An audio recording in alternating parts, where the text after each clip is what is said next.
தான் தண்ணி வெளியில போகுது. அந்த ட்ரீட்மெண்ட் பிளான்ட்க்கு போகும்போது, நீங்க வந்து கெமிக்கல்லாம் வந்து கரெக்ட்டா போடுறீங்களா அப்படிங்கிறத செக் பண்ணிருவாங்க. நீங்க வந்து அன்அலோவ்ட் கெமிக்கல்ஸ் வந்து அங்கேயே வந்து இங்க செக் பண்ணி இருந்தது அப்படின்னா, உங்க லைசென்ஸ் வந்து ரிவோக் பண்ணிருவான். அந்த அளவுக்கு சிஸ்டத்த நீங்க கொண்டு வந்திருக்காங்க. அதனால தான் கலைஞர், அதனால தான் ஜெயலலிதா.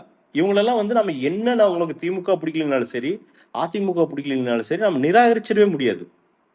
இன்னைக்கு அந்த மாரி ஒரு விஷயம் சொல்லுங்கய்யா. ஒரு ஒரு தெளிவான இன்னைக்கு வந்து பிங்க் பஸ் என்ன அதானே சொல்றீங்க. சிகப்பு பஸ் ஜெயிக்காது, மஞ்ச பஸ் ஜெயிக்காது, பிங்க் பஸ் தான் ஜெயிக்கும். அந்த பஸ்ஸோட நிலைமை என்னய்யா? பிங்க் பஸ் இல்ல, பிங்க் செட். உள்ள எதுவும் ஐயா, இருக்காது. ஐயா அது வந்து பின்னாடி வந்ததுன்னா, முன்னாடி உசுர கையில புடிச்சுட்டு வண்டி ஓட்டணும்யா. ஏன்னா, அதுல என்ன இருக்குன்னு எவனுக்குமே தெரியாதுய்யா. கட கட கட கட கட கட கட கட கட கட கட கடன்ட்டு என்ன நாம வந்து இந்த சிட்டில மட்டும் அப்படி ஈவி அப்படின்னு. ஏன் நான் என்ன சொல்றேன், அந்த ஈவி பஸ் விடுறீங்கல்ல இப்போ இந்த எலக்ட்ரிக் ஸ்விட்ச் அப்படின்லாம். ஏன் அத பிங்கா மாத்துங்க. அதை முதல்ல மகளிர் குடுங்க. குடுங்க எல்லாரும் பாராட்டுறோம். அந்த கட கட கட கட கட கடன்னு போனா தான் என்ன முடிவு பண்ணிட்டீங்க. மக்களுக்கு இப்படி போனா தான் அவனுக்கு தூக்கம் கீக்கம் வரும். பிங்க் பஸ் அப்படின்ட்டு வந்து பார்த்தீங்கன்னா, அது எப்படி என்னன்னா, அதுவா சேர்த்துட்டு நம்ம எப்படியோ சேர்த்து ஓடிரணும்.